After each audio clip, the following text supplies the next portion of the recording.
ओम नमो भगवते वासुदेवाय नमः।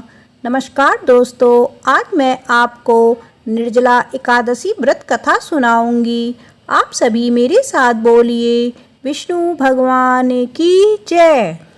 भीमसेन व्यास जी से कहने लगे कि हे पितामह, भ्राता युधिष्ठिर, माता कुंती, द्रौपदी, अर्जुन, नकुल और सहदेव आदि सब एकादशी का व्रत करने को कहते हैं, परंतु महाराज मैं उनसे कहता हूँ कि भाई मैं भगवान की शक्ति पूजा आदि तो कर सकता हूँ, दान भी दे सकता हूँ, परंतु भोजन के बिना नहीं रह सकता।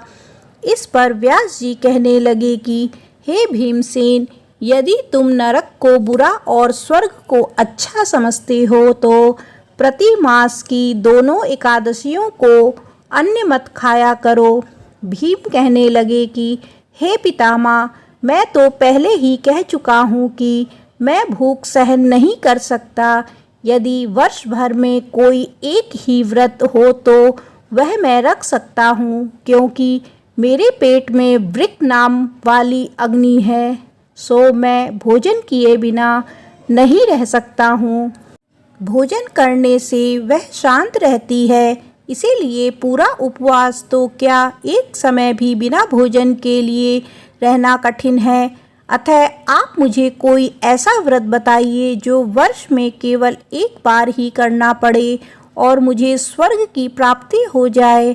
श्री व्यास जी कहने लगे कि हे पुत्र, बड़े बड़े ऋषियों ने बहुत शास्त्र आदि बनाए हैं, जिनके बिना धन के थोड़े परिश्रम से ही स्वर्ग की प्राप्ति हो सकती है।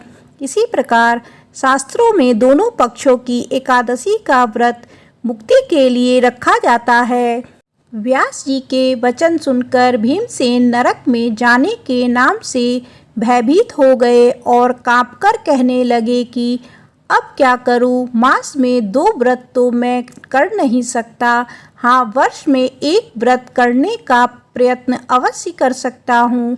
अतः वर्ष में एक दिन व्रत करने से यदि मेरी मुक्ति हो जाए तो ऐसा कोई व्रत बताइए।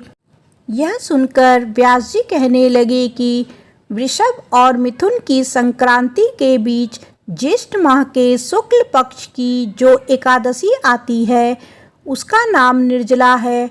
तुम उस एकादशी का व्रत करो। इस एकादशी के व्रत में स्नान और आचमन के सिवा जल वर्जित है। आचमन में 6 मासे से अधिक जल नहीं होना चाहिए, अन्यथा वह मद्यपान के सदृश हो जाता है। इस दिन भोजन नहीं करना चाहिए, क्योंकि भोजन करने से व्रत नष्ट हो जाता है।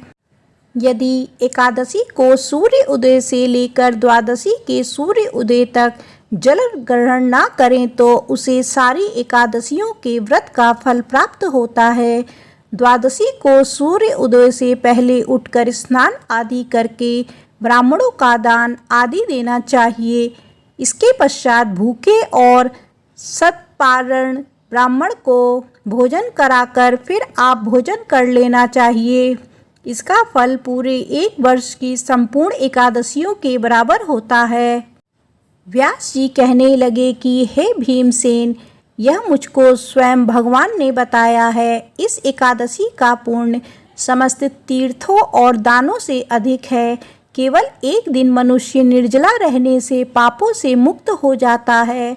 जो मनुष्य निर्जला एकादशी व्रत करते हैं, उनकी मृत्यु के समय यमदूत आकर नहीं घेरते, वरना भगवान के पार्षद उसे पुष्पक विमान में बिठाकर स्वर्ग ले जाते हैं। अतः संसार में सबसे श्रेष्ठ निर्जला एकादशी का व्रत है, इसीलिए यत्न के साथ इस व्रत को करना चाहिए। उस दिन ओम नमो भगवते वासुदेवाय मंत्र का उच्चारण करना चाहिए और गौदान करना चाहिए। इस प्रकार व्यास जी की आज्ञानुसार भीमसेन ने इस व्रत को किया। इसीलिए इस एकादशी को भीमसेनी या पांडव एकादशी भी कहते हैं। निर्जला व्रत करने से पूर्व भगवान से प्रार्थना करें कि हे भगवान, आज मैं निर्जला व्रत करता हूँ। दूसरे दिन भोजन करूँगा। मैं इस व्रत को श्रद्धापूर्वक करूँगा, अतः आपकी कृपा से मेरे सब पाप नष्ट हो जाएंगे। इस दिन जल से भरा हुआ एक घड़ा वस्त्र से ढककर स्वर्ण सहित दान करना चाहिए। जो मनुष्य इस व्रत को करते हैं उनको करोड़ों गुना सोने के दान का फल मिलता है, और जो इस दिन यज्ञादि करते हैं उनका फल तो वर्णन ही नहीं किया जा सकता। इस एकादशी के व्रत से मनुष्य विष्णु लोक को प्राप्त होता है।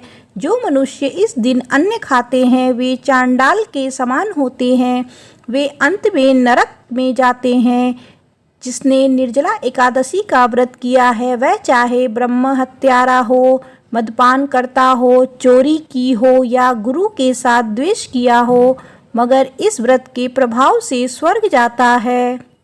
हे कुंती पुत्र, जो पुरुष या स्त्री श्रद्धा पूर्वक इस व्रत को करती है उन्हें अग्रलिखित कर्म करने चाहिए। प्रथम भगवान का पूजन, फिर गौदान, ब्राह्मणों को मिष्ठान व दक्षिणा देनी चाहिए तथा जल से भरे कलश का दान अवश्य करना चाहिए।